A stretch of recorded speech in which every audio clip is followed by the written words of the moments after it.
గోవింద గోవింద గోవింద గోవింద. వెంకటేశాయ సమాధి సిద్ధి హేతుభూత సమధిగమ్య తత్వభూత గోవింద గోవింద.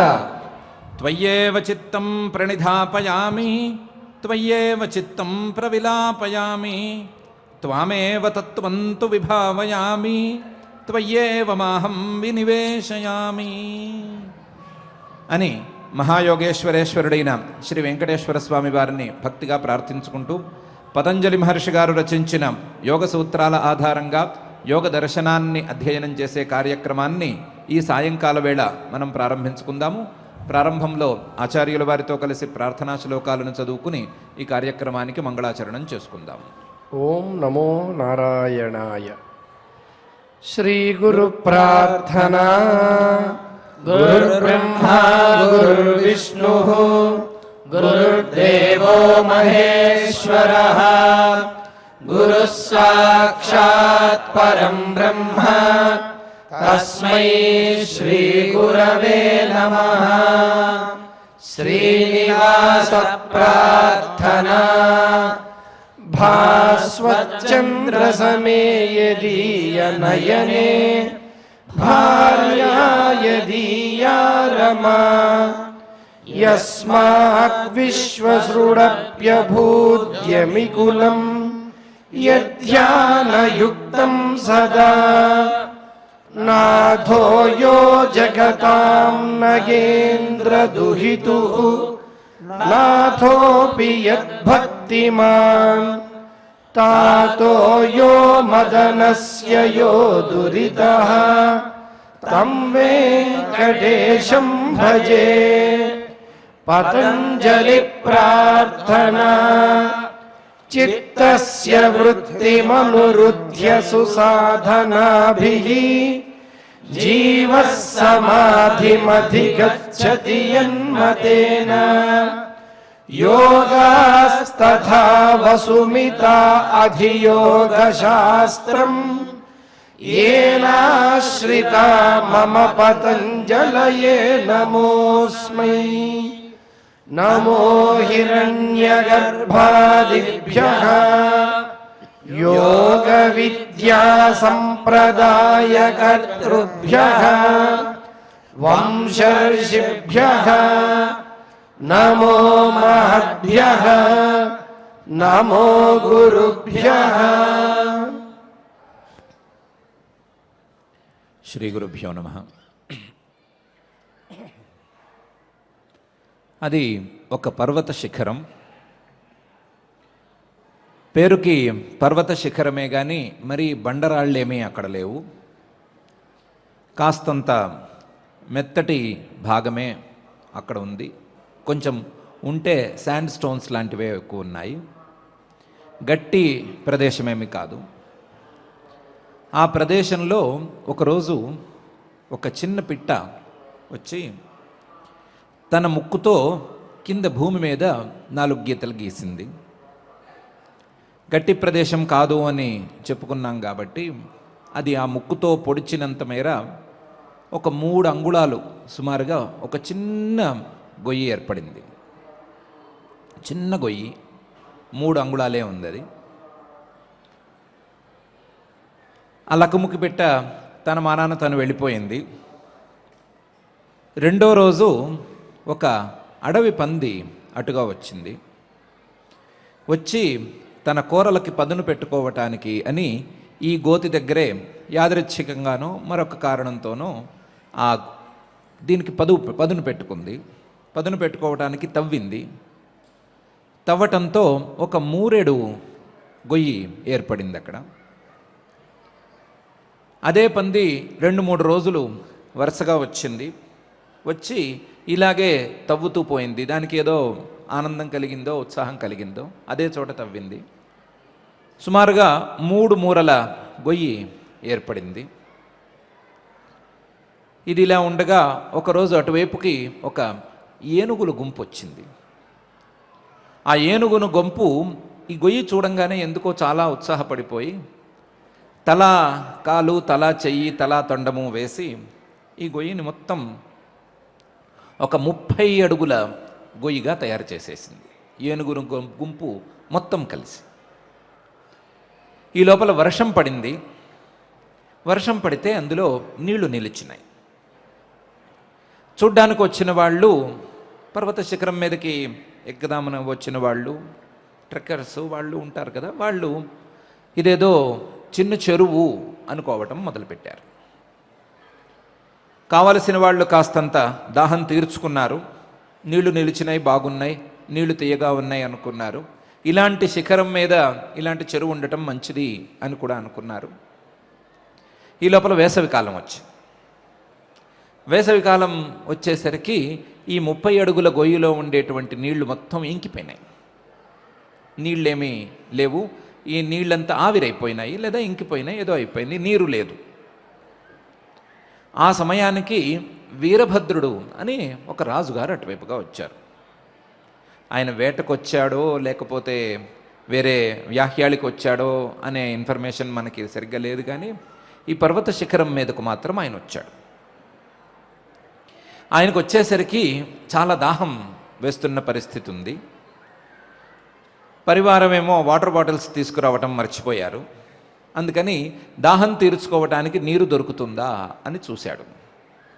చూస్తే గొయ్యి 30 అడుగుల గొయ్యి ఉంది, కానీ ఈ గొయ్యిలో నీరు అంటూ లేదు. అర్రెర్రెర్రే, గొయ్యి చక్కగా ఉంది, చిన్న సైజు చెరువులా ఉంది, ఇందులో నీళ్లు లేకపోయినాయే, నీళ్లుంటే దాహం తీర్చుకునే వాళ్ళం కదా అని రాజుగారు అనుకున్నాడు. ఈ లోపల ఆయన మంత్రి బుద్ధిసాగరుడు అనే ఆయన ఆ గోతిలోకి దిగి ఒక మూల పాయింట్ కొంచెం చూసి, తడిగా ఉండే ప్రదేశం చూసి అక్కడ తవ్విచ్చాడు. పని వాళ్ళతో కూడా వచ్చిన సైనికులు వాళ్ళు ఉన్నారు, వాళ్ళతో తవ్విచ్చాడు. తవ్విస్తే అనూహ్యంగా అక్కడ కాస్తంత నీరు దొరికింది. ఆ నీటితో రాజుగారు పరివారం కాస్త దాహం తీర్చుకునే పరిస్థితి కనిపించింది. అందరూ దాహం తీర్చుకున్నారు. తీర్చుకుని సంతోషంగా ఆ ప్రదేశంలో కూర్చున్నారు. అప్పుడు బుద్ధిసాగరుడు అన్నాడు, మహారాజా, ఈ పర్వత శిఖరం మీద 30 అడుగుల గొయ్యి ఉండి ఇందులో నీరుంటేనే వచ్చిన వారికి దాహం తీర్చుకునేందుకు అవకాశం దొరుకుతుంది కదా. అట్లాంటిది మనం కొంచెం దీన్ని పెద్దది చేసి దీన్ని కొంచెం పటిష్టం చేసేస్తే వానాకాలంలో పడ్డ నీళ్లు ఇందులో ఉండిపోతాయి, ఇంకిపోవు, ఆవిరైపోవు. పెద్దది కాబట్టి ఎక్కువ ఆవిరి నష్టాలు ఉండవు. మనం పటిష్టం చేస్తాం కాబట్టి అది ఇంకిపోదు. నీరు ఎప్పుడు లభ్యంగా ఉంటుంది. నీరు గనక దొరికితే ఇంత కష్టపడి పర్వతాన్ని ఎక్కువచ్చిన వాళ్ళకి దాహం తీర్చుకోవటానికో లేదా స్నానాలకో వాటికో సౌకర్యంగా ఉంటుంది. మనం ఈ చెరువును పెద్దది చేద్దాం అన్నాడు. రాజుగారికి ప్రపోజల్ నచ్చింది. వెంటనే అంగీకారం తెలిపారు. రాజుగారు ఆజ్ఞ జారీ చేశారు. తర్వాత జరగవలసిన పనులన్నీ జరిగిపోయినాయి. బుద్ధిసాగరుడే దగ్గరుండి ఈ చెరువును చక్కగా తవ్వించాడు. 300 అడుగుల చెరువును తవ్వించారు. చెరువు పటిష్టంగా ఉండటం కోసమని చెరువులో మొత్తం రాళ్ళు పేర్చి జాగ్రత్తగా ఏర్పాటు చేశారు. కట్ట కొట్టుకుపోకుండాను, ఇబ్బంది కలగకుండాను జాగ్రత్తగా చేశారు. అలాగే చెరువు కట్ట మీద చెట్లు నాటారు. చెరువు ఏ కాలంలోనైనా సరే ఒక్కసారి నిండితే మళ్ళీ ఇంకిపోకూడదు అనేందుకు కావలసిన జాగ్రత్తలన్నీ తీసుకున్నారు. చెరువు చక్కగానే కళకళలాడుతోంది, చాలా బాగుంది. నీరు ఇంకిపోవటం లేదు, నీరు బయటికి పోవటం లేదు, నీరు ఆవిరైపోయినా తేడా తెలియటం లేదు, చక్కగా ఉంది. ఎవరెవరు పర్వతాన్ని ఎక్కినా సరే ఆ నీళ్లతో చాలా లాభాలను పొందుతున్నారు. ఇలా ఉండగా ఈ బుద్ధిసాగరుడు ముందు మరణించాడు. మరణించిన వాడు డైరెక్ట్గా యమపురికి చేరాడు. యమధర్మరాజు గారు ఈయన చేసిన పుణ్యాలేంటి పాపాలేంటి అని లిస్టు చదవమన్నాడు చిత్రగుప్తుడిని. చిత్రగుప్తుడు లిస్టు చదివి చివరికి ఒక పెద్ద చెరువు తవ్విచ్చాడండి. ఇతను సలహా ఇచ్చాడు, దగ్గరుండి ఎగ్జిక్యూట్ అయ్యేటట్టుగా కూడా చూశాడు. ఇతను చేసిన పుణ్యకార్యాల్లో కల్లా ఇది పెద్ద పుణ్యకార్యం అని చెప్పాడు. యమధర్మరాజు గారు చాలా సంతోషించి చెరువు తవ్విచ్చిన వాణ్ణి మర్యాదలు చేయకుండా స్పెషల్ ఫ్లైట్ పిలిపించకుండా స్వర్గానికి పంపించకూడదు, అందుకని ఇన్ని మర్యాదలు చేయండి, అలాగే స్వర్గం నుంచి ఒక ధర్మ విమానం అనే పేరుతో స్పెషల్ ఫ్లైట్స్ ఉంటాయి, వాటిని తెప్పించండి, అందులో ఈయన్ని ఎక్కించి గౌరవంగా స్వర్గానికి పంపించండి అని చెప్పాడు. బుద్ధిసాగరుడు సంతోషించాడు, సంతోషంగా స్వర్గానికి వెళ్ళాడు. ఈ లోపల ఆయుస్సు తీరడంతో వీరభద్ర మహారాజు గారు కూడా పైకే వెళ్ళారు. ఈయన చేసిన పుణ్యాలేంటి పాపాలేంటి అని లిస్ట్ ఒకటి తీయమన్నారు. ఆ లిస్ట్ తీశారు. తీసిన దాంట్లో చివరిలో మళ్ళీ ఈ చెరువు ప్రస్తావనే వచ్చింది. చెరువు గురించే చిత్రగుప్తుడు గారు కూడా చెప్పారు. చెరువు తవ్వించాడండి, చెరువు తవ్వించడానికి ఆజ్ఞలు జారీ చేశారు, దానికి అయ్యే ఖర్చు అంతా కూడా భరించారు, రాజుగారిగా మంచి ఆజ్ఞ జారీ చేశాడండి అని చెప్పాడు. ఓ బాందే ఉంది. చెరువు తవ్విచ్చిన వారికి సామాన్యమైనటువంటి పుణ్యం కాదు, చాలా పెద్ద పుణ్యం కలుగుతుంది, తప్పకుండా ఇతన్ని కూడా ధర్మ విమానంలో స్వర్గానికి పంపించాల్సిందే, వేరే దారి లేదు, ఈయన్ని గౌరవంగా స్వర్గానికి పంపించండి అని ఆర్డర్ జారీ చేశాడు. వీరభద్ర మహారాజు గారు కూడా చక్కగానే ధర్మ విమానం ఎక్కి స్వర్గానికి వెళ్ళిపోయాడు. ఇది కేవలం మనం కాలక్షేపం కోసం చెప్పుకుంటున్నటువంటి కథ కాదు. ఇది యమధర్మరాజు గారే సాక్షాత్తుగా భగీరథ మహారాజు గారికి చెప్పినటువంటి కథ. నీరు, నీటి వనరులు, చెరువులు, బావులు లాంటి వాటిని ఏర్పాటు చేసిన వారికి, నీటి వనరులను ఇతరులకు అందేట్లు సహాయం చేసిన వారికి, ఆ సలహాలు ఇచ్చిన వారికి, ఆ పనులు దగ్గరుండి చేయించిన వారికి మహాపుణ్యం లభిస్తుంది, వారికి ఏ రకమైనటువంటి నరకము దొరకదు అని చెప్పటానికి యమధర్మరాజు గారే డైరెక్ట్గా భగీరథ మహారాజు గారికి చెప్పారు. ఈ కథలో మనకు కావలసిన ప్రధానమైన అంశం కనిపిస్తూనే ఉంది.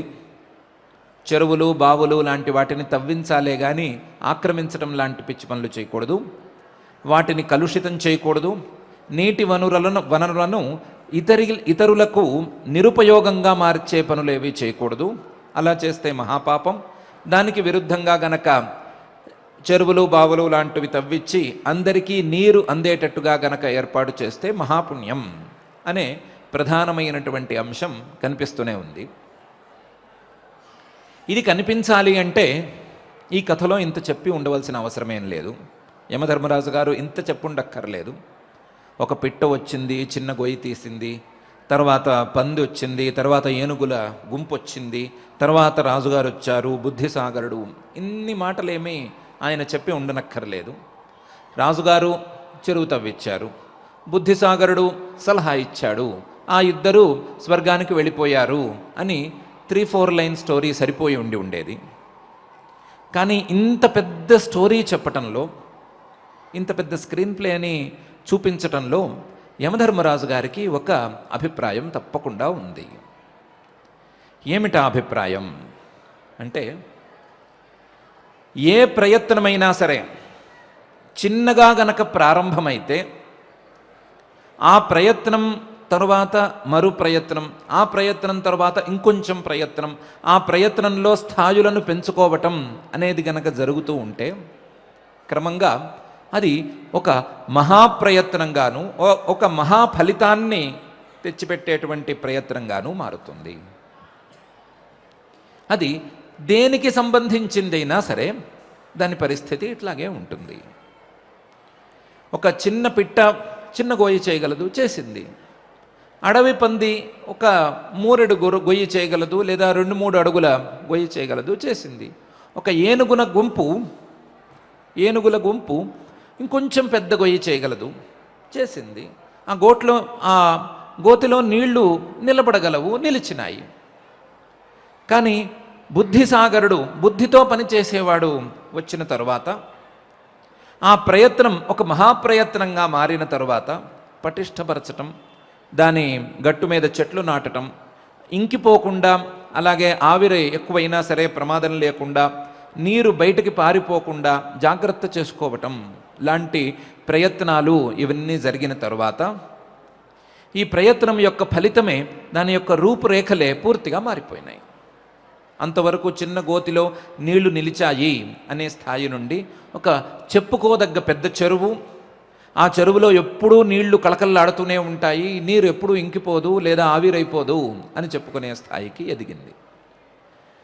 పిట్ట తవ్విన చిన్న గొయ్యి చెప్పుకోదగ్గ చెరువుగా మారింది. ఇది దేని ఘనత? దేని వలన ఇది ఇలా జరిగింది అంటే, ప్రయత్నం, ఒక నిరంతరం చేసేటువంటి ప్రయత్నం, స్థాయులను పెంచుకుంటూ చేసేటువంటి ప్రయత్నం, దీనివలన మాత్రమే ఇది సాధ్యమైంది అని తెలుస్తోంది. ప్రయత్నం చేసినటువంటి వ్యక్తులు వేరువేరుగా కనిపిస్తే కనిపించవచ్చు, కానీ వ్యక్తుల్ని చూడకుండా కేవలం చిన్న ప్రయత్నం, తరువాతి స్థాయి ప్రయత్నం, మధ్యమ స్థాయి ప్రయత్నం, మహాప్రయత్నం అని గనక ఆలోచించుకున్నట్లయితే, ప్రయత్నాల పరంపర గనక కొనసాగినట్లయితే ఏ కార్యమైనా సిద్ధిస్తుంది, ఏ కార్యమైనా మనం ఊహించని స్థాయిలో ఫలితాలను అందిస్తుంది. అది ఏ ప్రయత్నమైనా సరే, సామాన్యమైనటువంటి భౌతికమైనటువంటి ప్రయత్నమైనా సరే, భౌతికమైనటువంటి విషయాలలో ఉండే ప్రయత్నమైనా సరే, లేకపోతే సాధనకు సంబంధించిన ప్రయత్నమైనా సరే. సాధనకు సంబంధించిన ప్రయత్నమైనా సరే ప్రాథమిక స్థాయిలో చిన్నగా ఉన్నప్పటికీ ఆ ప్రయత్నం క్రమక్రమంగా కొనసాగుతూ ఉండగా తన స్థాయిలను కొద్దిగా పెంచుకుంటూ ఉంటూ ఉండగా ఆ ప్రయత్నం చివరికి ఒక సత్ఫలితాన్ని, ఒక మహాఫలితాన్ని అందిస్తుంది అనటానికి ఈ చెరువే తార్కాణం అనే యమధర్మరాజు గారు చెప్పదలుచుకున్నారేమో అని అనిపిస్తోంది. యమధర్మరాజు గారు ఇంకో విషయం కూడా చెప్పదలుచుకుని ఉండవచ్చు. శాస్త్రం ఆదిలో కొంచెం కఠినంగా అనిపించినప్పటికీ, ఆదిలో మన ప్రయత్నం దానికి సరిపోదేమో అని అనిపించినప్పటికీ, అందులోని విషయాలను మనం పూర్తిగా అవగాహనకు తెచ్చుకోలేమేమో అని అనిపించినప్పటికీ, అభ్యాసం చేయగా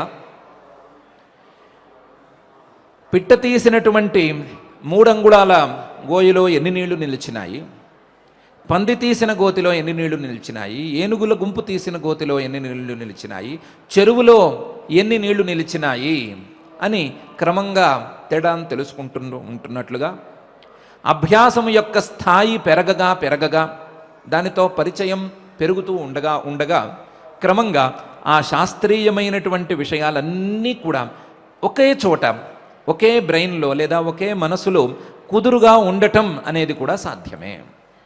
అవేమీ ఇవాపరేట్ అయిపోవు, అవేమి పారిపోవు, ఇంకిపోవు, ఏమీ అవ్వవు.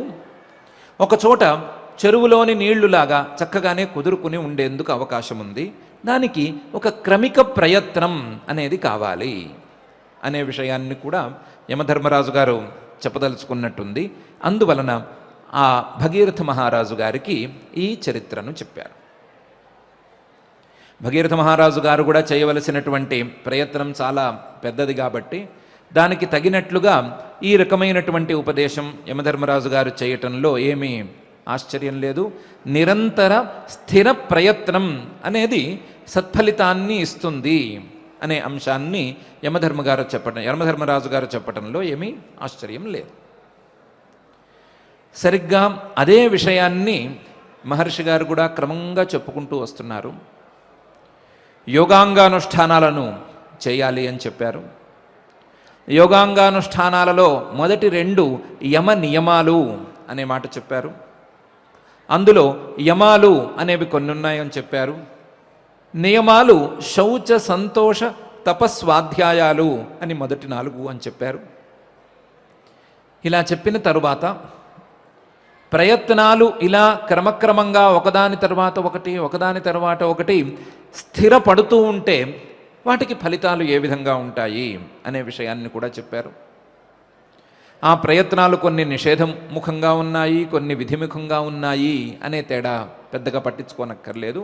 ప్రయత్నం గనక స్థిరపడితే ఒక్కొక్క ప్రయత్నానికి ఈ ఫలితం అని ఫలితాలను క్రమంగా చూపించుకుంటూ వచ్చారు. చిన్న గొయ్యి ఇన్ని నీళ్లు, 3 అడుగుల గొయ్యి ఇన్ని నీళ్లు, 30 అడుగుల గొయ్యి ఇన్ని నీళ్లు అని క్రమంగా చూపించుకుంటూ వచ్చి నియమాలలో చివరిదైనటువంటి ఈశ్వర ప్రణిధానం అనేటువంటి నియమానికి ఫలితంగా మనం చెరువులోని నీళ్లను చూపించినట్లుగా చూపిస్తున్నారు ఈ పై సూత్రంలో. సమాధి సిద్ధి ఈశ్వర ప్రణిధానాత్ అని. సమాధి సిద్ధి ఈశ్వర ప్రణిధానాత్ భవతి అని అంటున్నారు. ఈశ్వర ప్రణిధానం అనేటువంటి చివరి నియమం వలన, నియమాలలో చివరిదైనటువంటి ఈశ్వర ప్రణిధానం ద్వారా సమాధి సిద్ధి లభిస్తుంది, సమాధి సిద్ధిస్తుంది. ఎలాగైతే చెరువు చక్కగా గనక పటిష్టపరిచి దాన్ని జాగ్రత్తగా తవ్వించి దానికి కావాల్సిన రాళ్ళు వేయించి చుట్టుపక్కల చెట్లు వాటిని నాటించి దాన్ని బలంగా గనక నిలబెట్టుకోగలిగితే దానిలో నీరు నిలుస్తుందో, అట్లాగే ఈశ్వర ప్రణిధానం గనక చేయగలిగినట్లయితే మనసులో సమాధి నిలుస్తుంది. సమాధి సిద్ధి ఈశ్వర ప్రణిధానాత్ భవతి అని మహర్షి గారు అంటున్నారు. అదేం ఆశ్చర్యము, ఈశ్వర ప్రణిధానం అనే పదాన్ని ఇప్పటికీ కనీసం 4 సార్లు మహర్షి గారు వాడారు దీనితో కలిపి. ఒకటి, మొదటి పాదంలో ఈశ్వర ప్రణిధానాద్వా అనేటువంటి సూత్రంలో ఈశ్వర ప్రణిధానం అనే పదం వాడారు 23వ సూత్రంలో. రెండవ పాదంలో మొదటి సూత్రంలోనే తపస్వాధ్యాయ ఈశ్వర ప్రణిధానాని క్రియాయోగ అనే సూత్రంలో ఈశ్వర ప్రణిధానం క్రియాయోగంలో భాగంగా ఉంది అని మరొకసారి వాడారు. మళ్ళీ నియమాలను చెప్పేటువంటి సూత్రంలో శౌచ సంతోష తపస్వాధ్యాయ ఈశ్వర ప్రణిధానాని నియమాహ అని మరొకసారి ఈశ్వర ప్రణిధానం అని వాడారు. ఇప్పుడు 4వసారి సమాధి సిద్ధి ఈశ్వర ప్రణిధానాత్ అని వాడుతున్నారు. కాబట్టి మహర్షి గారికి ఈ ఈశ్వర ప్రణిధానం మీద చాలా తాత్పర్యం ఉంది అనే విషయం తెలుస్తోంది. ఈ ఈశ్వర ప్రణిధానం సమాధి స్థితిని దగ్గరకు తీసుకురావటానికి లేదా సమాధికి సాధకుడిని దగ్గరగా చేర్చటానికి, సాధకుడికి సమాధి స్థితిని అందించటానికి చక్కటి సాధనం అని మహర్షి గారు తన తాత్పర్యాన్ని ప్రకటిస్తూనే ఉన్నారు. 4 సార్లు చెప్పటం అనేది ఇలాంటి చిన్న చిన్న ముక్కలుగా ఉండేటువంటి సూత్రాలలో చాలా చాలా చాలా అరుదు. చాలా తక్కువ సందర్భాలలో మాత్రమే ఇలా చేస్తారు. కాబట్టి అక్షరాలను కూడా చాలా నియంత్రించి తక్కువగా వాడుతున్నటువంటి మహర్షి గారు 4 సార్లు ఈశ్వర ప్రణిధానం అని అంటున్నారు. అంటే ఈశ్వర ప్రణిధానం అనే అంశం మీద మహర్షి గారికి తాత్పర్యం ఉంది అనే విషయం స్పష్టంగానే అర్థమవుతోంది.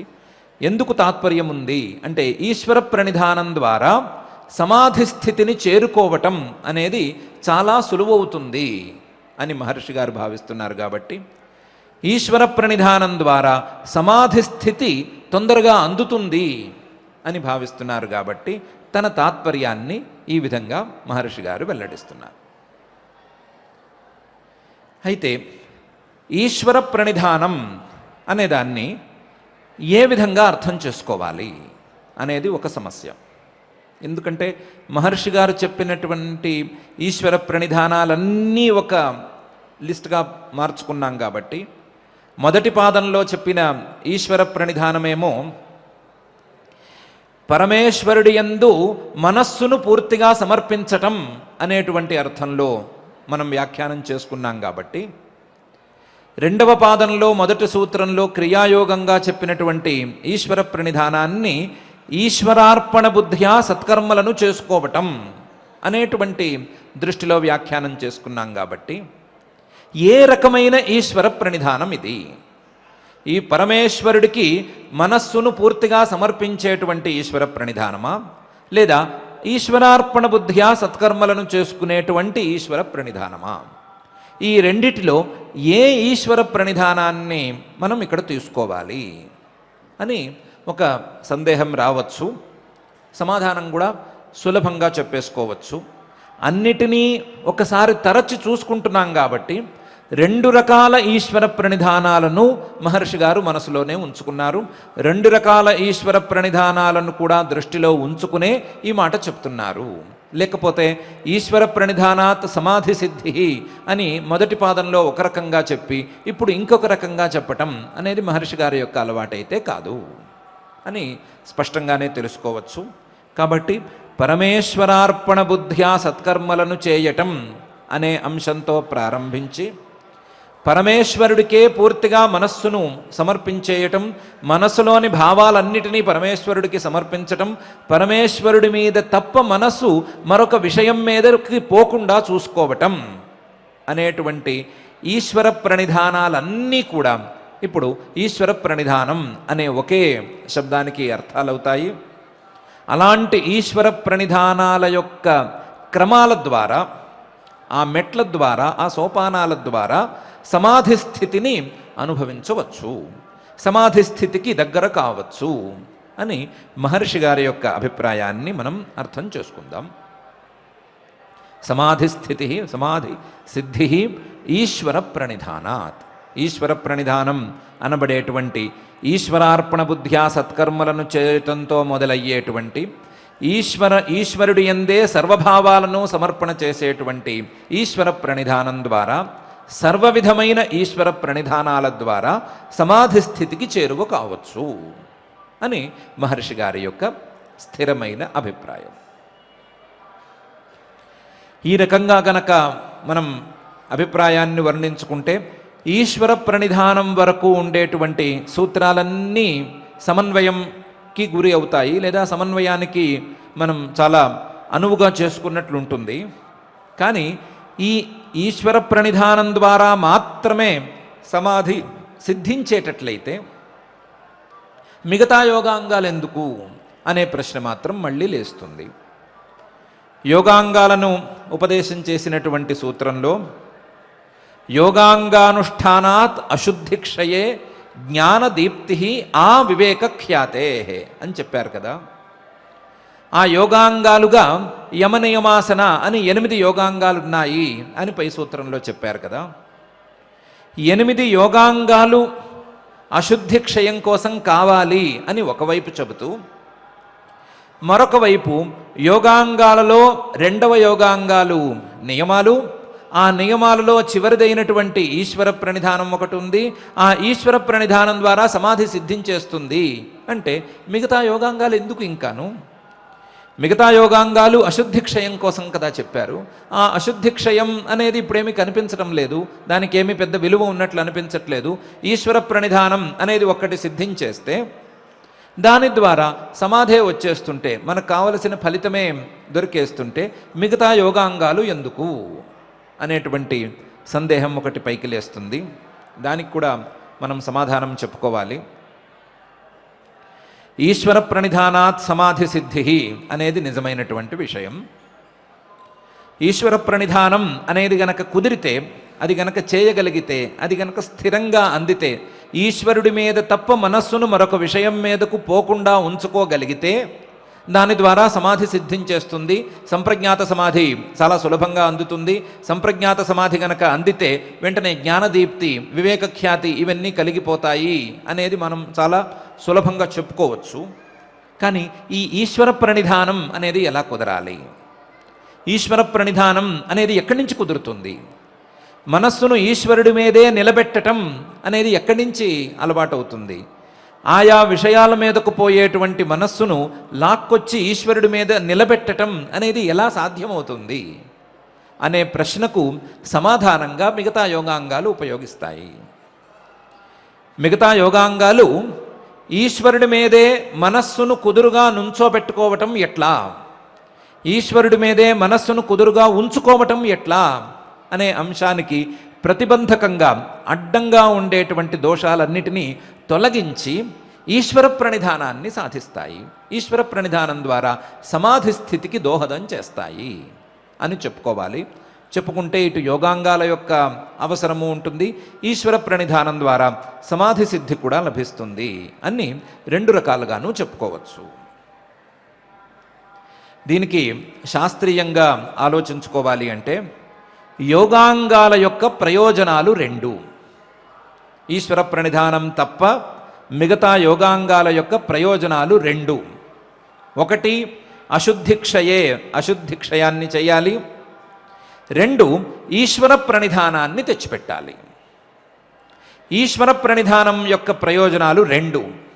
ఒకటి యోగాంగాంగా అశుద్ధిక్షయం అనేది చేయాలి. మరొక వైపు సమాధి స్థితిని కూడా తెచ్చిపెట్టాలి. ఇటు యోగాంగాలు కావచ్చు, ఈశ్వర ప్రణిధానం కావచ్చు, రెండు ప్రయోజనాలను సాధిస్తున్నాయి. ఇలా ఒక కారణం రెండు ప్రయోజనాలను సాధించాలి అంటే, రెండు ప్రయోజనాలకు ఒక సాధనం ఉపయోగపడాలి అంటే దానికి సరి అయినటువంటి ప్రమాణం ఉండాలి. దానికి ఏ విధమైనటువంటి ప్రమాణం ఉండాలి అంటే ఏకస్యతు ఉభయత్వే సంయోగ పృథక్త్వం అనేటువంటి న్యాయాన్ని అనుసరిస్తూ రెండు వాక్యాలు ప్రమాణంగా మనకు దొరకాలి. రెండు వాక్యాల ప్రమాణాలు దొరకాలి. ఒక వాక్యమేమో ఈ యోగాంగాలు అశుద్ధిక్షయాన్ని సాధిస్తాయి, అశుద్ధిక్షయం ద్వారా ఈశ్వర ప్రణిధానాన్ని కూడా సాధిస్తాయి అనే అంశాన్ని చెప్పాలి. మరొక వైపు ఈశ్వర ప్రణిధానం అశుద్ధిక్షయాన్ని చేస్తుంది, అశుద్ధిక్షయంతో పాటుగా సమాధి స్థితిని కూడా తెచ్చిపెడుతుంది అనటానికి ఈ రెండిటికి రెండు వాక్యాలు కావాలి. ఈ రెండు వాక్యాలు రెండు సందర్భాలలోనూ మహర్షి గారి వాక్యాలు స్పష్టంగానే తెలుస్తున్నాయి కాబట్టి మహర్షి గారి వాక్యాలే ఈ సంయోగ పృథక్త్వ న్యాయాన్ని సూచిస్తున్నాయి కాబట్టి రెండు కారణాలు రెండు ప్రయోజనాలను సాధిస్తాయి అని చెప్పుకోవటంలో ఇబ్బంది ఏమీ లేదు అని దీనికి శాస్త్రీయంగా చెప్పుకోవచ్చు. ఏదో హడావిడిగా ఉంది, యోగాంగాలు యోగాంగానుష్ఠానాలకి రెండు ప్రయోజనాలు, ఈశ్వర ప్రణిధానము ఈశ్వర ప్రణిధానానికి రెండు ప్రయోజనాలు, యోగాంగాలేమో అశుద్ధిక్షయం చేసి ఈశ్వర ప్రణిధానాన్ని తెస్తాయి, ఈశ్వర ప్రణిధానం అశుద్ధిక్షయం చేసి సమాధి స్థితిని తెస్తుంది, అంతా గందరగోళంగా ఉంది అని అనుకుంటే ఒక పిల్లవాడి ఉదాహరణ చూసుకుందాం. ఆ పిల్లవాడి ఉదాహరణలో వీటికి సమాధానం తప్పకుండా దొరుకుతుంది. పిల్లవాడిని బాగానే చదివించారు, తల్లిదండ్రుల లోపమేమీ లేదు, బాగానే చదివించారు. కానీ ఇతనే జులాయిగా తిరగటాన్ని అలవాటు చేసుకున్నాడు. చాలా జులాయిగా తిరుగుతున్నాడు. ఎంతసేపటికి చదివిన చదువు కానీ అవి కానీ ఎందుకు పనికి రాకుండా పోతున్నాయి. జులాయిగా తిరుగుతున్నాడు. తిరిగినవాడు ఏవేవో తిళ్ళు అలవాటు చేసుకున్నాడు, ఏవేవో తాగటాలు అలవాటు చేసుకున్నాడు. ఊళ్ళో చాలా తిరిగి అతనికి బోర్ కొట్టింది. బోర్ కొట్టి అడవికి వెళ్ళాడు. ఊళ్ళో అంటే కనీసం గూగుల్ మ్యాప్స్ అవి ఇవో పనిచేస్తాయి కానీ అడవిలో ఏవి పనిచేయలేదు. దారి తప్పాడు. దారి తప్పి తెలియకుండా ఒక మహర్షి గారి ఆశ్రమానికి వెళ్ళాడు. ఆ మహర్షి గారు పాపం ఇతనిలో జులాయిని చూడలేదు, దారి తప్పి వచ్చిన అతిథిని మాత్రమే చూశారు. చూసి అయ్యో పాపం దారి తప్పి వచ్చాడు, చాలాసేపటి నుంచి శ్రమతో ఉన్నాడు, ఇతనికి ఏమైనా తిండి పెడదాము అని అనుకున్నారు. అనుకుని తాను పాపం కష్టపడి సంపాదించి తెచ్చుకున్నటువంటి ఆహార పదార్థాలలో కొన్ని ఆహార పదార్థాలని ఒక అరిటాకేసి ఈ పిల్లవాడికి పెట్టారు. ఆహార పదార్థాలంటే ఏమిటో అనుకునేరు. ఒక దుంప, దాని పక్కనే ఏదో పేరు తెలియని పెద్దగా రుచిగా అనిపించని చూడ్డానికి నవనవగా లాడుతూ కనిపించని ఒక పండు, దాని పక్కనే ఒక దొన్నె, ఆకుతో చేసిన దొన్నె, ఆ దొన్నెలో కాసిన్ని నీళ్లు. ఇది మహర్షి గారు ఇతనికి ఇచ్చినటువంటి తిండి. దాన్ని చూడంగానే పాపం అంత ఆకల్లోనూ పిల్లవాడు అసహ్యంగా మొహం పెట్టాడు. చిచ్చి ఇలాంటి తిండి నేను జీవితంలో తినలేదు, ఇదేదో ప్రకృతి వైద్యం చేసే చోట ఇలాంటి తిండి పెడతారని విన్నాను తప్ప ఇలాంటి తిండి నేను తినలేను, నేను ఆకలిగా ఉండి ఇలాగే ఉండిపోతాను తప్ప సింహంలాగా నేను ఈ పిచ్చిగడ్డి నేను తినను అన్నాడు. పాపం మహర్షి గారు ఏం కావాలి నాయనా అని అడిగారు. మాటకి వీడు చెప్పిన పేర్లు విని మహర్షి గారు కళ్ళు తిరిగినాయి. అలాంటివన్నీ ఇక్కడ దొరకవు నాయనా, నువ్వు అనుకున్న తిండు నువ్వు అనుకున్న ద్రవాలు ఇక్కడ దొరకవు, నీకు కావాలంటే ఇందులోనే కాస్తంత ఏదో కాల్చి పెట్టడమో ఉడకపెట్టి పెట్టడమో లాంటిది చేస్తాము అన్నాడు. అన్నారు. కానీ మహర్షి గారికి మనకు అలవాటు లేని పని ఎందుకు మనం చేయటం, కాల్చటం అంటే ఇంతవరకు తెలియదు, ఆ కాల్చడంలో ఎక్కువ కాడితే మొత్తం బుగ్గైపోతుంది, ఉడకబెట్టడంలో మొత్తం ఉడకబెడితే మాడిపోతుంది, ఎందుకు వచ్చిన గోల, ఇది కొత్త కోడలు అన్నం వండినట్టు ఉంటుంది, మనకు అనవసరమైన పని. మన దగ్గర ఎలాగో యక్షిణి ఉంది కదా, ఈ యక్షిణిని పిలిపించి యక్షిణితో చేయించేద్దాము అని అనుకున్నాడు. అనుకుని యక్షిణిని పిలిచి వీడికి ఏదో తిండి కావాలట, కొంచెం వెజ్ థాలీ లాంటిది ఏర్పాటు చేసి పెట్టు అని చెప్పారు. యక్షిణి వచ్చింది. వచ్చి వేరే ప్రదేశంలో మహర్షి గారు తన పని తను చూసుకుంటున్నారు. యక్షిణి వచ్చి వీడికి కావాల్సిందేదో అడిగి అవన్నీ సమకూరుస్తోంది. యక్షిణిని చూడంగానే ఈ పిల్లవాడికి పాపం ఆకలి మరుపుకొచ్చేసింది. యక్షిణి పేరు అడుగుదామని, మన భాషలో చెప్పుకోవాలంటే కాస్తంత పులిహార కలుపుదామని అది ప్రయత్నం ఏదో చేశాడు, మొదలుపెట్టాడు. మొదలు పెడితే ఆ యక్షిణి ఏమీ లెక్క చేయలేదు, అసలు వీడిని చూడట్లేదు. ఆ యక్షిణి చూడకుండా చెప్పిన పని మాత్రం చేసేసి అక్కడ పెట్టేసి తింటే తిను పోతే పో అన్నట్టుగా మాయమైపోయింది. ఈ పిల్లవాడికి తిండి ఎక్కలేదు, ఆకలిగా ఉన్నా సరే తిండి ఎక్కలేదు. ఎందుకు ఎక్కలేదు అని వేరేం చెప్పక్కర్లేదు. ఏమీ తినకుండానే మహర్షి గారి దగ్గరికి వెళ్ళాడు. వెళ్ళి నాకు ఆ యక్షిణి కావాలి అన్నాడు. మహర్షి గారు నీకు కావాల్సిన తిండి పెట్టింది కదా, పెట్టిన తర్వాత అది తినకుండా నా దగ్గరకు వచ్చి యక్షిణి కావాలంటున్నావు, అదేమిటి అని అడిగారు. అడిగితే అలా కాదు, నాకు ఆ యక్షిణి నచ్చింది, చాలా బాగుంది, అలా ఉంది ఇలా ఉంది, నాకు ఆ యక్షిణి కావాల్సిందే అన్నాడు. పాప మహర్షి గారు 2-3 మాటలు చెప్పి చూశారు, ఎన్ని చెప్పినా సరే వినట్లేదు. వినకపోవటంతో చివరికి చెప్పాడు, ఆ యక్షిణితో పెట్టుకోకూడదురా, మాలాంటి వాళ్ళం దాంతో జాగ్రత్తగా ఉంటాం కాబట్టి ప్రమాదం లేదు, కానీ నువ్వేమన్నా పిచ్చి పనులు చేస్తే నీ గుడ్లు పీక్కుని తింటుంది అది, అలాంటిది అది, నీ 2 కళ్ళు పీకేస్తుంది, పీకి తను తినేస్తుంది ఎదురుకుండాను, అలాంటి దాంతో పెట్టుకోకూడదురా అని చెప్పి చూశాడు. ఎంత చెప్పినా వీడు వినట్లేదు. వినకపోవటంతో మహర్షి గారు వేరే గతి లేక ఆశ్రమానికి వచ్చిన అతిథిని కనీసం భోజనం కూడా పెట్టనివ్వకుండా, ఏ ఒక్క చిన్న ఉపచారము చేయకుండా పంపించకూడదు అని భయపడి, ఒక పని చేద్దాము, నీకు ఆ యక్షిణి మంత్రం ఉపదేశం చేస్తాను, 45 రోజుల పాటు నిష్ఠగా గనక కూర్చుని ఏకాగ్రంగా జపం చేస్తే ఆ యక్షిణి నీకు ప్రత్యక్షమవుతుంది, ఆ తర్వాత నువ్వు ఆ యక్షిణి చూసుకోండి, నాకు సంబంధం లేదు, మంత్రోపదేశం వరకు చేసేస్తాను అన్నారు. వీడు ఎగిరి గంతేశాడు. గంతేసి తొందరగా చెప్పేయండి అన్నాడు. ముహూర్తాలు అవన్నీ నాకు నమ్మకాలు లేవన్నాడు. ఏదైనా పర్వాలేదు, అమావాస్య, అర్ధరాత్రి, వర్జ్యం, దుర్ముహూర్తం అన్నీ కలిసి వచ్చినా సరే నాకేం పర్వాలేదు, మీరు ఉపదేశం చేసేయండి అన్నారు. చేసేశారు, ఉపదేశం కూడా చేసేశారు. పరిగెత్తుకుంటూ మళ్ళీ ఊళ్ళోకి వెళ్ళిపోయాడు. ఎక్కడ ఇంట్లో ప్రశాంతంగా కూర్చుని జపం చేసేసి 45 రోజులు జపం చేసేసి ఈ యక్షిణిని ప్రత్యక్షం చేసుకోవటం ఏంటి, ఆ యక్షిణికి ప్రపోజ్ చేయటం ఏంటి అని అనుకున్నాడు. 45 రోజులు జపం చేశాడు, యక్షిణి రాలేదు.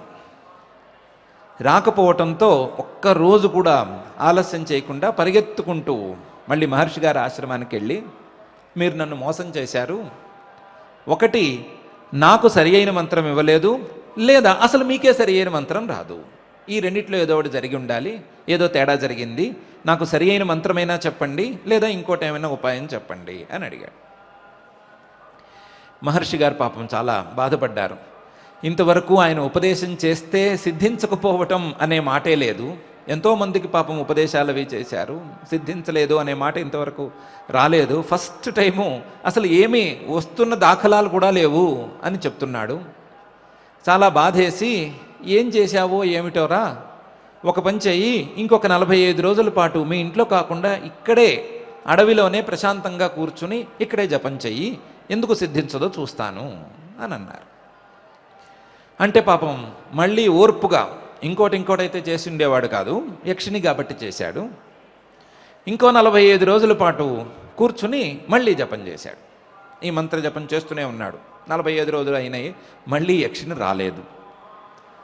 రాకపోవడంతో ఈసారి మీద గురువుగారి మీద అగ్గి మీద గుగ్గిలమయ్యాడు. మీరు ఇప్పటికి 45 90 రోజుల పాటు నన్ను కూర్చోబెట్టారు, నాతో మంత్రం అన్నారు, జపం చేయించారు, ఆ యక్షిణేమో రాదు, మంత్రం తప్పో మీరు తప్పో నేను తప్పో తెలియట్లేదు అని చెప్పి గురువుగారిని గట్టిగానే గదమాయించాడు. అంతవరకు ఏదోలే అనుకున్న మహర్షి గారు ఒకసారి ఏం చేశాడు వీడు అని తరచి చూశారు దివ్య దృష్టితోనూ. చూసి ఆయన ఒకసారి నెత్తి మీద బాదుకున్నారు. అయ్యో, నీలాంటి వాడికి పోయి మంత్రోపదేశం చేశాను, నీలాంటి వాడికి మంత్రోపదేశం చేసినందుకు ఇదే ప్రశ్న వస్తుంది నాకు. నీకు యక్షిణి కాదు కదా, ఏ పిశాచం కూడా సాక్షాత్కరించదు, ఏ పిశాచం కూడా నీకు ప్రత్యక్షం కాదు, ప్రత్యక్షం అయ్యేందుకు ఛాన్సే లేదు. నీకు నేను చెప్పిన మాట ఏంటి? మనస్సు మంత్రం మీద నిలుపుకో. ఆ మంత్రార్థం ఏంటి అని సంగ్రహంగా చెప్తున్నాను. ఆ మంత్రార్థం మీద దృష్టి ఉంచి 45 రోజుల పాటు నిష్ఠగా గనక నువ్వు జపం చేస్తే యక్షిణి సాక్షాత్కరిస్తుంది అని కదా చెప్పాను. నువ్వు అసలు మనసు మంత్రం మీద ఎక్కడ పెట్టావు? యక్షిణి మీదే నీ దృష్టి అంతా ఉంది. ఆ యక్షిణి దొరికితే కాశ్మీర్ వెళ్ళి ఐస్ క్రీమ్ తిందాము, కన్యాకుమారి వెళ్ళి కాఫీ తాగుదాము, ఇలాంటి మాటలే తప్ప, ఈ ఊహలే తప్ప అసలు మంత్రము మంత్రార్థము ఎక్కడ కుదురుంది నీకు? కాశ్మీరు వెళ్ళి ఐస్ క్రీమ్ తినటం ఎందుకంటే ఫ్రిడ్జ్లో పెట్టుకోక్కర్లేదు, మంచులోనే పెట్టేసుకోవచ్చు అని. కన్యాకుమారిలో కొంచెం హాట్గా ఉంటుంది కాబట్టి హాట్ కాఫీ బాగుంటుందని ఇలా రకంగా ఆలోచిస్తున్నావు తప్ప, యక్షిణి వస్తే దాంతో ఏం చేయాలి అనే ఆలోచనలే తప్ప మంత్రం మీద కానీ మంత్రార్థం మీద కానీ నీకు దృష్టే లేదు. ఈ మంత్రం మీద మంత్రార్థం మీద దృష్టి పెడితే యక్షిణి వస్తుందిరా అని చెప్పినా సరే నీకు ఆ విషయం అర్థం కావట్లేదు. అసలు నీకు అలా మనస్సును ఒక చోట కుదురుగా ఉంచుకోవటమే అలవాటు కాలేదు. కాబట్టి 45 రోజులు కాదు, 450 రోజులు చేసినా సరే నీకు ఆ యక్షిణి రాదు. ఆ ఏ యక్షిణి రాదు, ఏ పిశాచము రాదు. నీకు ఏం భయం లేదు, నువ్వు ఇక్కడి నుంచి గెటౌట్ అని చెప్పి పంపించేశారు. ఇదేమి కూడా చిన్న స్థాయి కథ కాదు, పురాణంలో ఉండేటువంటి కథ ఇది. ఈ కథ ఏం చెప్తోంది అంటే, మనసు ఒక విషయం మీద కుదురుకోవటం అనేది చాలా కష్టం. మనసు ఒక ప్రయోజనకరమైనటువంటి విషయం మీద కుదురుకోవటం అనేది మరింత కష్టం. మనసు కనీసం ఒక యక్షిణీ మంత్రం, యక్షిణీ మంత్రార్థం దీని మీద కుదురుకోవటం అనేది కూడా చాలా కష్టం. అట్లాంటిది యక్షిణికి ఏమాత్రం పొంతన లేని ఈశ్వరుడి మీద మనస్సు కుదురుకోవటం అనేది ఎంత కష్టం.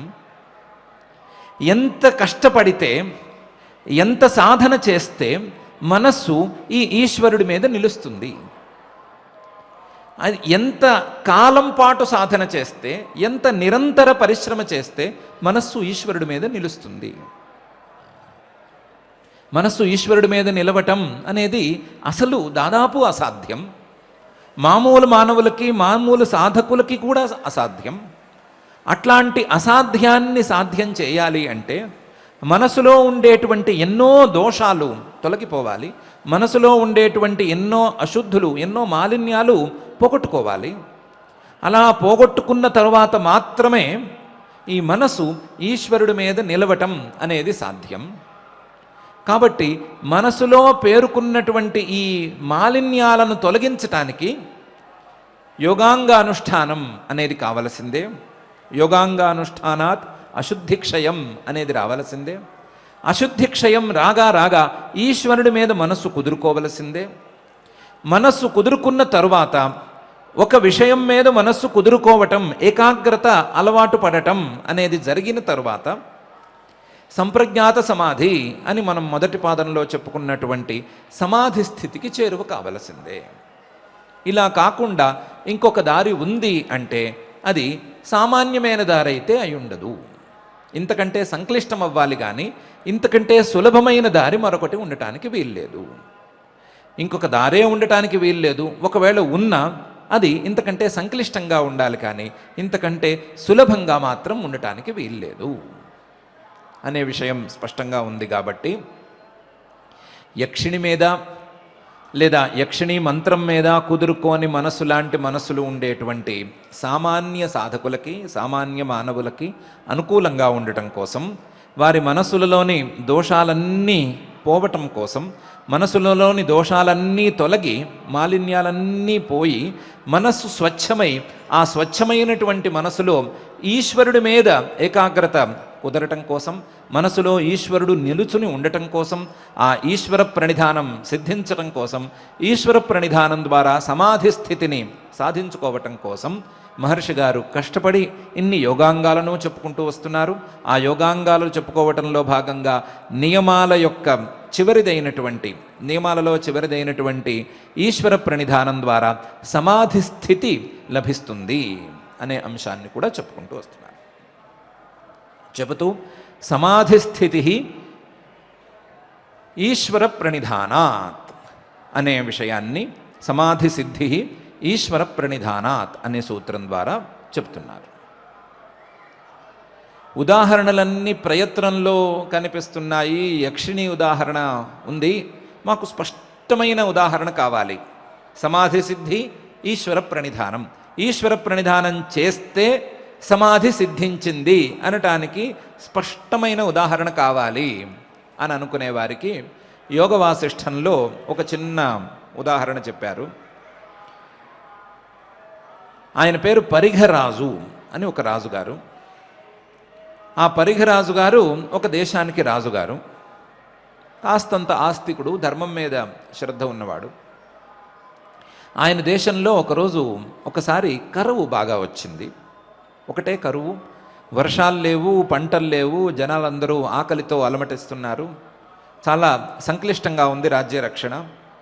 ఈయనేదో కాస్తంత ప్రయత్నం చేశారు, రకరకాల ప్రయత్నాలు అయితే చేశారు కరువు నుంచి బయటపడటానికి, పక్క రాజ్యాల సహకారాన్ని తెచ్చుకోవటానికి. ఆ ప్రయత్నాలు ఏమీ చాలలేదు, ఫలించలేదు.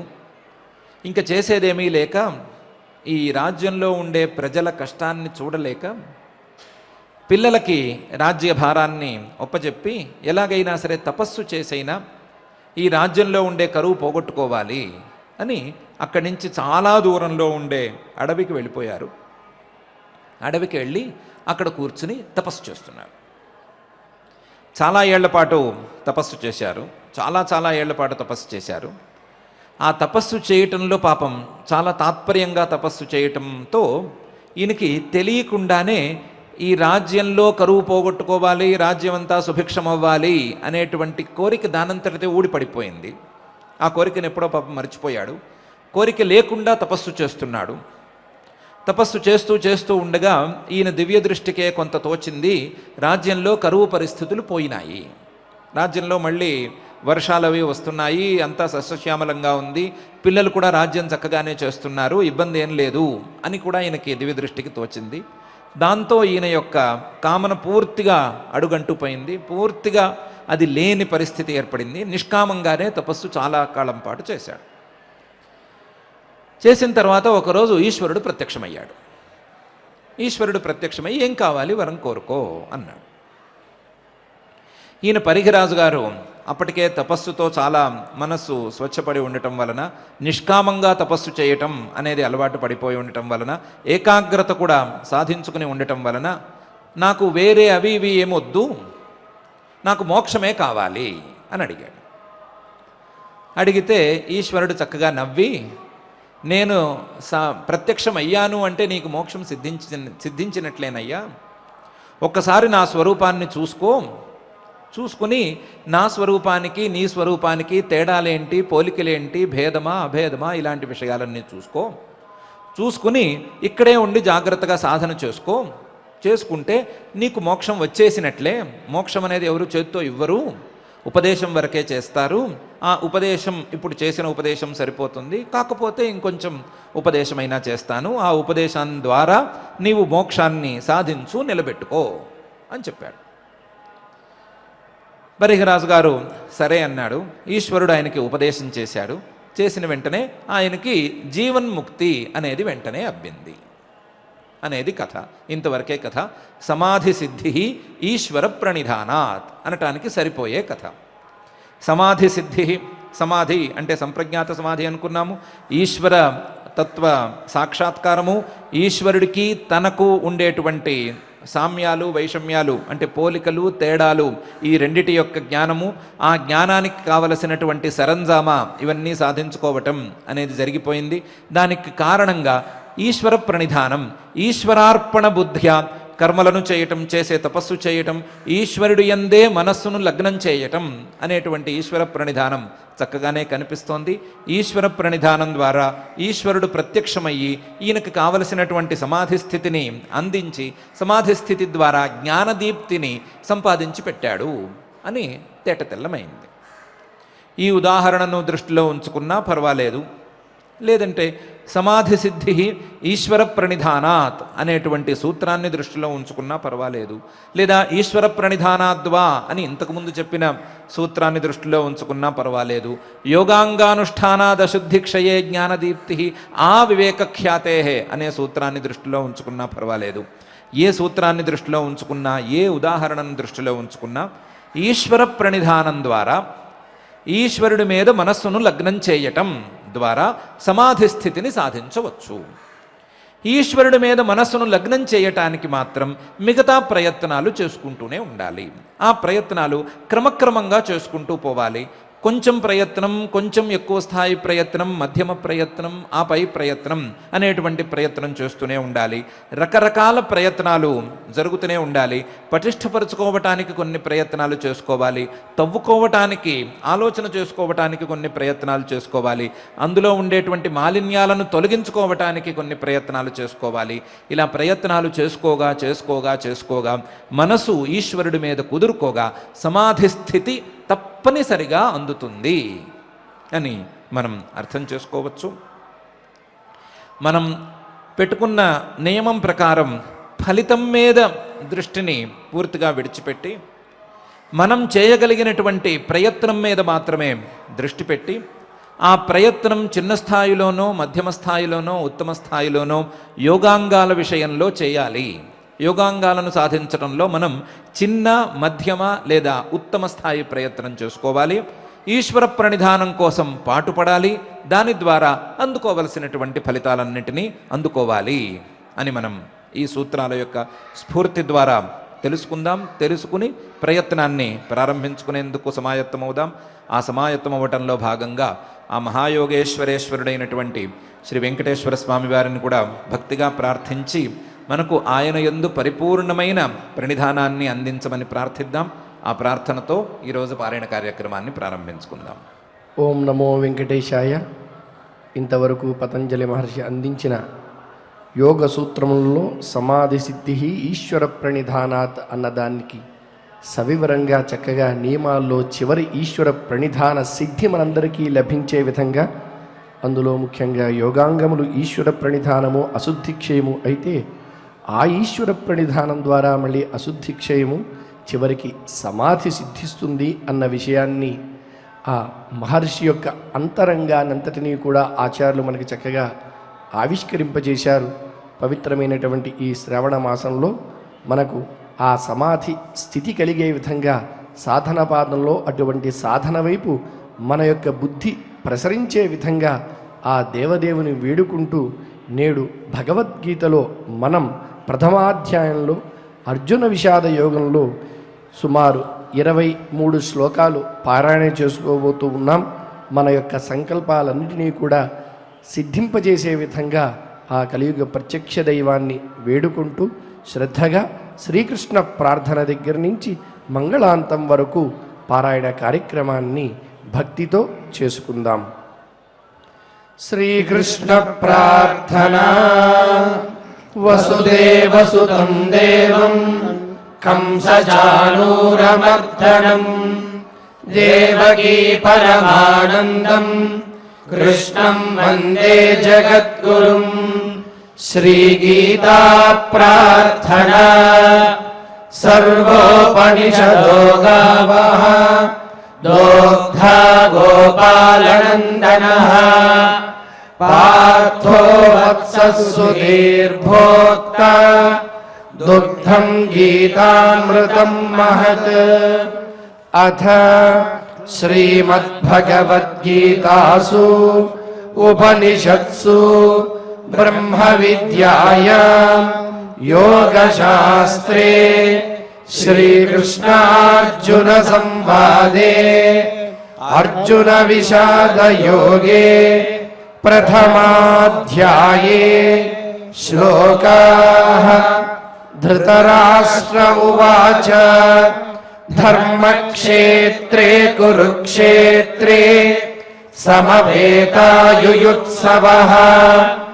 मामकाः पाण्डवाश्चैव किमकुर्वत सञ्जय सञ्जय उवाच दृष्ट्वा तु पाण्डवानीकम् व्यूढम् दुर्योधनस्तदा आचार्यमुपसङ्गम्य राजा वचनमब्रवीत् पश्यैताम् पाण्डुपुत्राणाम्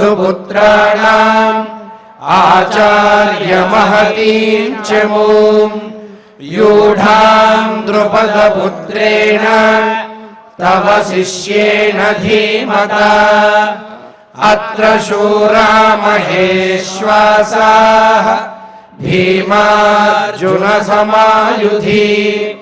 युयुधानो विराटश्च द्रुपदश्च महारथः धृष्टकेतुश्चेकितानः काशीराजश्च वीर्यवान् पुरुजित्कुन्तिभोजश्च शैभ्यश्च नरपुङ्गवः युधामन्युश्च विक्रान्तः उत्तमौजाश्च वीर्यवान् सौभद्रो द्रौपदेयाश्च सर्व एव महारथाः अस्माकं तु विशिष्टाये तान्निबोध द्विजोत्तमा नायका मम सैन्यस्य संज्ञार्थं तान् ब्रवीमि ते भवान् भीष्मश्च कर्णश्च कृपश्च समितिञ्जयः अश्वत्थामा विकर्णश्च सौमदत्तिस्तथैव च अन्ये च बहवः शूराः मदर्थे त्यक्तजीविताः नानाशस्त्रप्रहरणाः सर्वे युद्धविशारदाः अपर्याप्तं तदस्माकं बलं भीष्माभिरक्षितम् पर्याप्तं त्विदमेतेषां बलं भीमाभिरक्षितम् अयनेषु च सर्वेषु यथा भागमवस्थिताः भीष्ममेवाभिरक्षन्तु भवन्तः सर्व एव हि तस्य सञ्जनयन् हर्षम् कुरु वृद्धः पितामहः सिंहनादं विनद्योच्चैः शङ्खं दद्मौ प्रतापवान् ततः शङ्खाश्च भैर्यश्च पणवानकगोमुखाः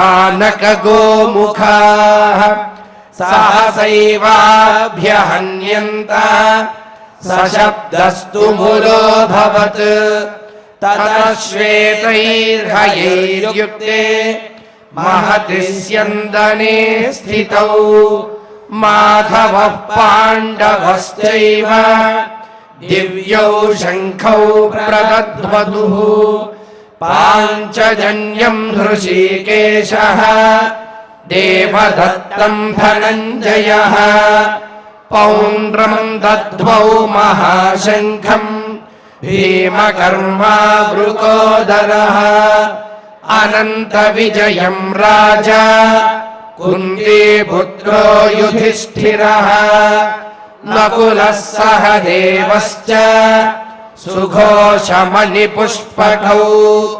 काश्यश्च परमेश्वासः शिखण्डी च महारथः धृष्टद्युम्नो विराटश्च सात्यकिश्चापराजितः द्रुपदो द्रौपदेयाश्च सर्वशः पृथिवीपते सौभद्रश्च महाबाहुः शङ्खान् दद्मः पृथक् पृथक् सघोषोधार्तराष्ट्राणाम् हृदयानि व्यदारयत् नभश्च पृथिवीं चैव तुमुलो व्यनुनादयन् अथ व्यवस्थितान् दृष्ट्वा धार्तराष्ट्रान् कपिध्वजः प्रवृत्ते शस्त्रसम्पाते धनुरुद्यम्य पाण्डवः अर्जुन उवाच ऋषिकेशं तदा वाक्यम् इदमाह महीपते सेनयोरुभयोर्मध्ये रथं स्थापयमेच्युत यावदेतान्निरीक्ष्येऽहम् योद्धुकामानवस्थितान्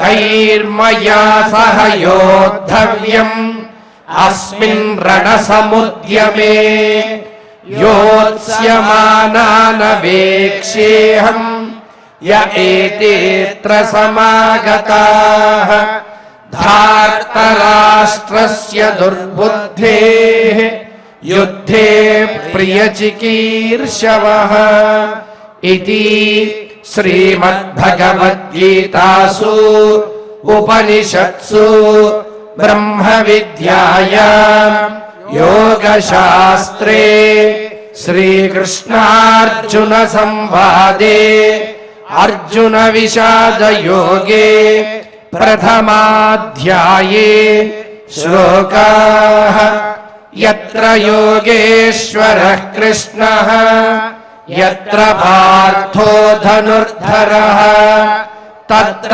श्रीर्विजयो भूतिः ध्रुवा नीतिर्मतिर्मम अथ क्षमा प्रार्थना यदक्षरपदभ्रष्टम् मात्राहीनं च यद्भवेत् तत्सर्वं क्षम्यतां देव नारायण नमोऽस्तुते अथ भगवत्समर्पणम् कायेन वाचा मनसेन्द्रियैर्वा बुद्ध्यात्मना वा प्रकृते स्वभावात् करोमि यद्यत् सकलं परस्मै नारायणायेति समर्पयामि अथ लोकक्षेम प्रार्थना सर्वे भवन्तु सुखिनः सर्वे सन्तु निरामयाः सर्वे भद्राणि पश्यन्तु मा कश्चित् दुःखभाग् भवेत् अथ मङ्गलम् श्रियः कान्ताय कल्याणनिधये निधयेऽर्थिनाम् श्रीवेङ्कटनिवासाय श्रीनिवासाय मङ्गलम्।